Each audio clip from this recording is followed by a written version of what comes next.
First on the harbour, court in Bahrain has ordered a retrial of 21 opposition activists arrested during last year's pro-democracy protests. Among them is Saeed AlShahabi, one of the leaders who is 2 months into a hunger strike. The 21 political activists and human rights activists were found guilty and jailed last year by a military court. Today, the civilian appeal court granted requests for retrials in a civilian court. The military chamber which convicted them has been disbanded. But the decision to keep the men in custody until they're in court again has been condemned by opposition groups. The BBC security correspondent Frank Gardner is in Bahrain. A small show of support at court today for Bahrain's jailed activists. The most prominent, Saeed AlShahabi, has been on hunger strike since February. Today's ruling means he will now remain in custody for a civil trial. His wife told me she fears this could take a year. What would make your husband, Saeed AlShahabi, stop his hunger strike? Be free.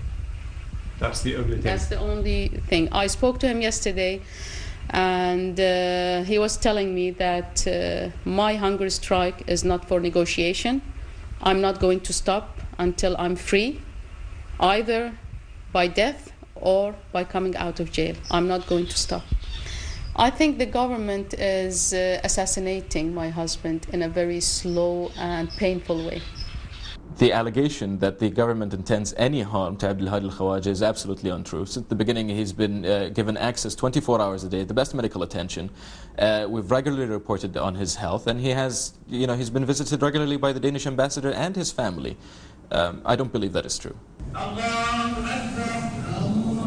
At weekly prayers in the Sunni mosque, the sermon sharply condemned the anti-government protests that have turned violent. We found little sympathy here for either those who clash with police or the jailed hunger striker. Let him strike until he dies. Why do I care? I mean, there are other prisoners in other parts of the world who got hunger and no one cared about them. So why should we care about him? Bahrain's protests are not going away. A mainly Shia movement, they're demanding more rights from the Sunni monarchy, which many of them want gone altogether. In these districts, AlShahabi is a popular hero. He is caring for the human, not only for if I'm seeking for democracy or anything, for human rights. Therefore, he is a popular one, and we will fight for him as he is fighting there. He's not alone. This is one of the regular, organised anti-government protests that take place almost every week here in Bahrain. The problem starts when most of these peaceful demonstrators go home. Masked activists come out on the streets, block the roads, clash with police, who respond with tear gas and buckshot. Driving away, we witness the beginnings of exactly that escalation. Go for it, go for it, go for it, go for it! These recent pictures of clashes could be from almost any night of the week in dense Shia neighbourhoods hostile to the government. So what does the man brought here to improve policing think? You could go around this island today and you can find trouble, and no one has denied that, but the vast majority of the island is peaceful, and most people know that. In much of the country, life and business goes on, but until issues of human rights and sharing power are resolved, violence will always lurk beneath the surface. Frank Gardner, BBC News, Bahrain. Well, joining me here on the hub is Saeed Shehabi, a Bahrain activist who's living in exile in London. You were tried in absentia and condemned to life imprisonment. What's your response to the decision that there should be a retrial? Well, it is too little, too late.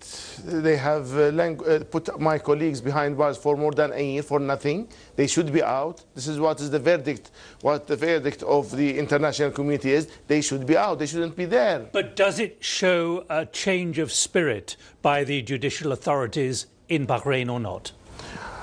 There is no judicial authority. There's only political authority. So they haven't acted alone, in your view? They're not independent? In Bahrain, we have the judge is the enemy at the same time, is the accused. So I think both are too faces of the same coin, and also because of the international community following the F1 race in Bahrain. The Formula One race last week. Yes, that is why the regime felt embarrassed that the whole attention of the world is now focused on Bahrain, the forgotten revolution. Now, Mr. Shahab, why were you jailed, and why were you condemned and sentenced to life imprisonment? All Bahrainis are condemned, not only myself. Everybody is condemned for taking part. All these people whom you saw in the videos are condemned because they are calling for their rights, the right to be able to choose their own system. But tell us your case. There will be a retrial for your case. Do you believe it'll change in any way the decision of the court? Well, it is a political decision, whether the dictator at the top decides or to release them or not. I do not believe he will release them.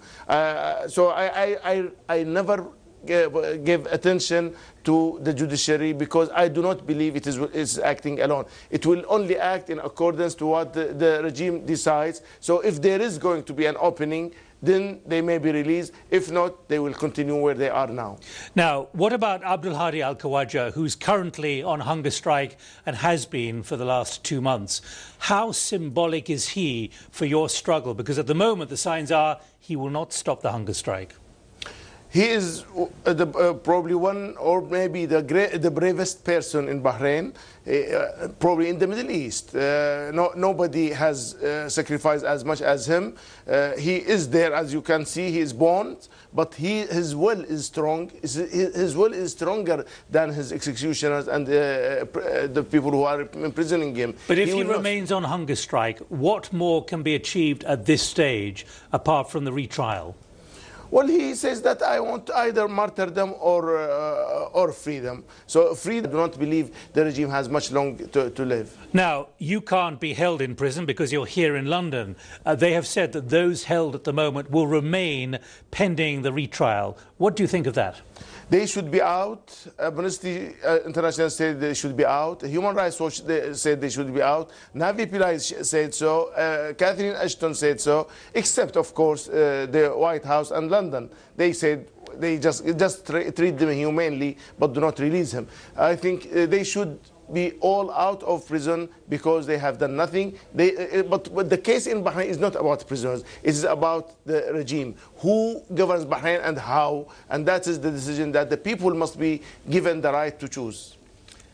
Saeed AlShahabi, thank you very much indeed for joining me here on The Hub.